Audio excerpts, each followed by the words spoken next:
and soma clonal variation and its significance. The content today I will be covering in this topic would be what is stomatic embryogenesis, stomatic embryogenesis technique, applications of stomatic embryogenesis, what is soma clonal variation and significance of soma clonal variation.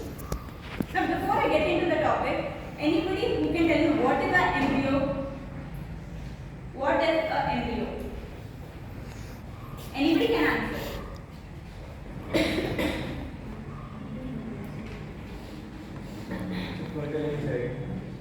Okay. A part of a plant which is used for culture. Yes, that's correct. So, the component of the seed that goes into a new plant is known as an embryo. Embryo are of the following types. We have two types of embryo, that is zygotic embryo and non-zygotic embryo.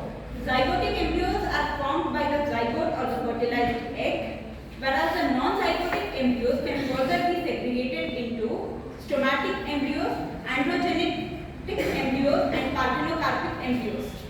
Stomatic embryos, the topic which we are dealing today is stomatic embryos. These are formed by the sporophytic cells in an in vitro scenario. In vitro scenario is something in the lab. These stomatic embryos directly emerging from the other organs or embryos are referred to as adventive embryos.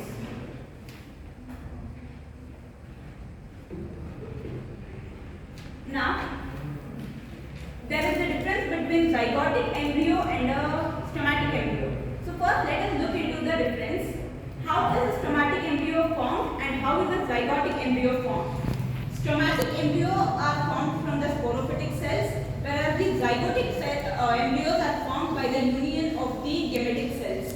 Next, when I come to the vascular association of embryos with the cultured explant, in the stomatic embryo, this type of association is absent, whereas in the zygotic embryo it is present. Next, distinct suspensor in both the cases is something like stomatic embryo lack the distinct suspensor, whereas if they are present in the zygotic embryos. And the rate of propagation is very high in stomatic embryo, whereas in the zygotic embryo it has a low propagation rate. And coming to the secondary embryogenesis, in the stomatic embryo we can see the secondary embryogenesis, and in the zygotic embryos we cannot see the secondary embryogenesis. Now what is stomatic embryogenesis? Stomatic embryogenesis is the process wherein stomatic cells differentiate into stomatic embryos. It is not a naturally occurring process, but an artificial one wherein an embryo or a plant is obtained from one stomatic cell. Stomatic embryos taken from the cells of the plant, which usually do not take part in the embryo development. The cells which do not take part in the embryo development, those cells are chosen, and from those cells the stomatic embryos are taken, and next the following processes are done. Now the process of stomatic embryogenesis. The stomatic embryogenesis procedure is a three-step procedure in name. It includes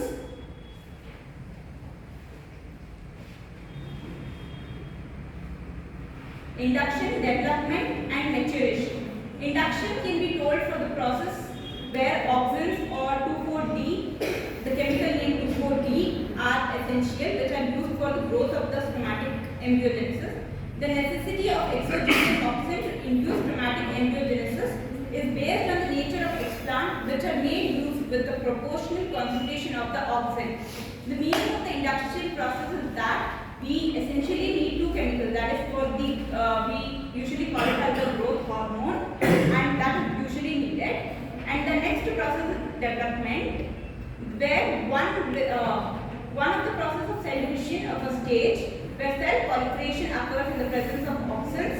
Embryogenic cells are liberated in the auxin-free medium.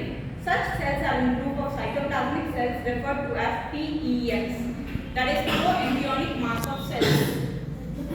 Then we have the final process, that is the maturation.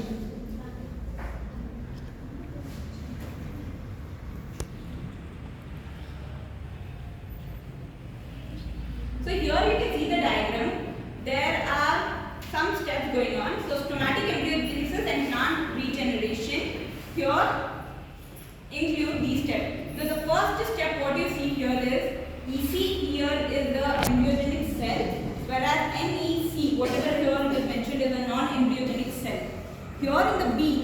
B diagram is showing you the proliferation of the embryogenic callus. This is the callus which have been collected, and this is the proliferation of that. Coming to the diagram C, here it is numerous globular chromatic embryos formation from embryogenic callus.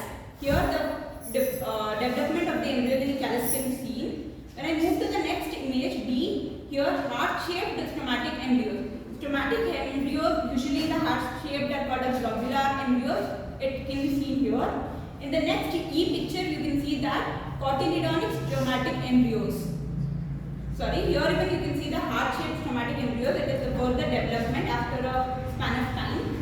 And in the F diagram, you can see the torpedo-shaped stromatic embryos. Here, in the F-shaped diagram, you can see the torpedo stage. Coming to the next picture, that is the G. Here, cotyledonary stromatic embryo can be seen. Next, we have the H, that is the germination of stromatic embryos. Coming to the I picture, that is the development of numerous stromatic embryos from embryogenic callus cultured on MS basal medium. On the nutrient medium, then this stromatic embryo, the germinated stromatic embryo, is then cultured out. And in the J picture, you can see the plantlet developed from stromatic embryos. We can now see that from that callus which we had collected, the stromatic embryogenesis process have taken place. And in the J diagram, you can see the root development, shoot development both. And in the K, it is the regeneration plant translated into potting soil. So here in this diagram, you can see the final thing after all the whole process have taken place, it have been planted into a pot. So this is the main process of the stromatic embryogenesis.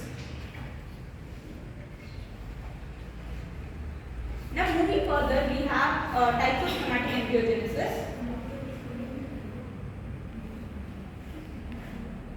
So stromatic embryogenesis are of two types, direct and indirect stromatic embryogenesis.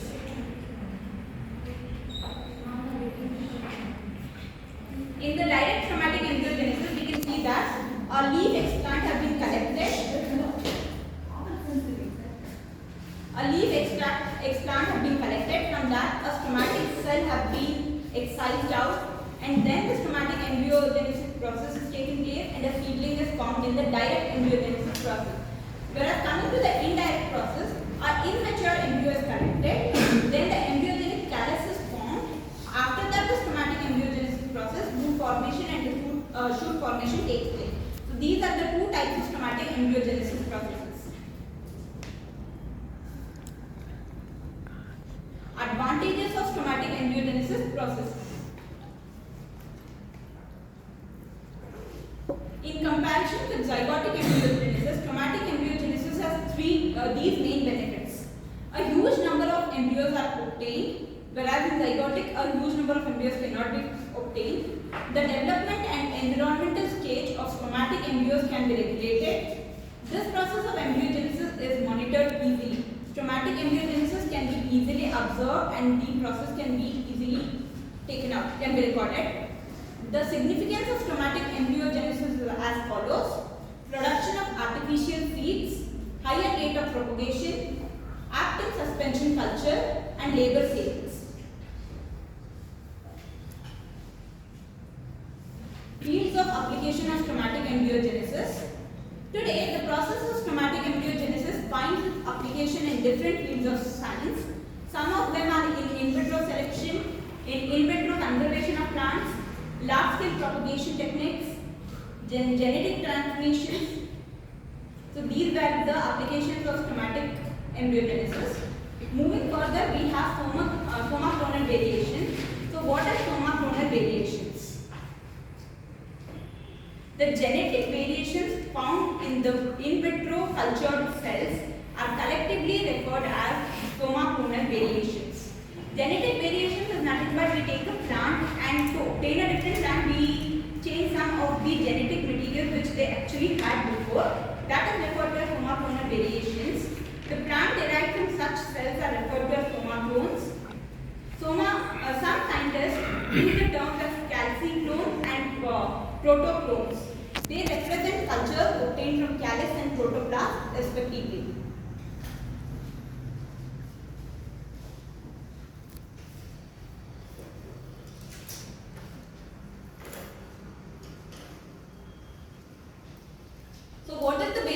soma clonal variations. Soma clonal variations occur as a result of genetic heterogeneity, that is the changes in the chromosomal number and or the structure of the chromosome. Soma clonal variations occur because of the genetic variability which has been done in the plants, and this may be due to expression of chromosomal or genetic disorders, spontaneous mutations due to cultural conditions. The genetic changes associated with soma clonal variations include polyploidy, aneuploidy, chromosomal breakage, deletion, translocation and gene amplification, besides several mutations. So these are the reasons why soma clonal variations may occur.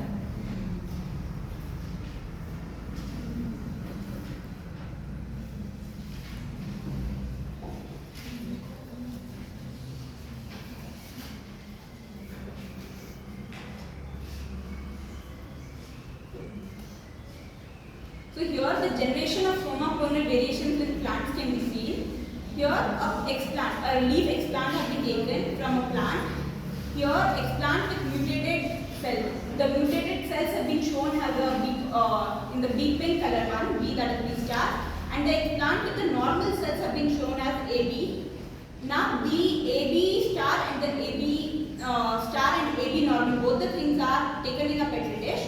Along with that, in the other side, AB normal cells, that is from the normal explant, and AB from the mutated cells have been taken. And in the final, you can see a normal plant is grown only from the normal cells, whereas when the mutation is lost during the in vitro growth, leads to the growth of the normal plant only.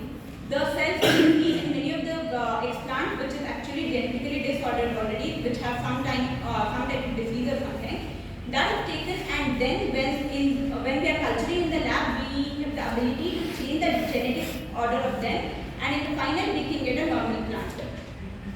And these are the genetically or epigenetically altered plants, where when we do not culture it in the in vitro conditions, we get the mutated plants only. So isolation of the soma clonal variants. There are two procedures commonly used for obtaining the crop plants with soma clonal variations. That is without in vitro selection, and one is within vitro selections. Without in vitro selection, an explant, that is a leaf, stem or root, is cultured in a suitable medium, supplemented with growth regulators of oxygen, gibberellin, cytokinins.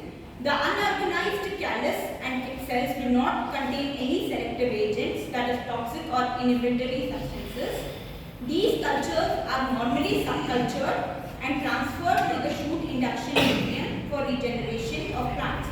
The so produced plants are grown in pot, transferred to field and analyzed for soma clonal variant. That is, here you can see a explant have been taken. From the explant, a callus has been formed. From the callus, we can see the procedure of the shoot regeneration. From shoot regeneration, you can see the plant being grown.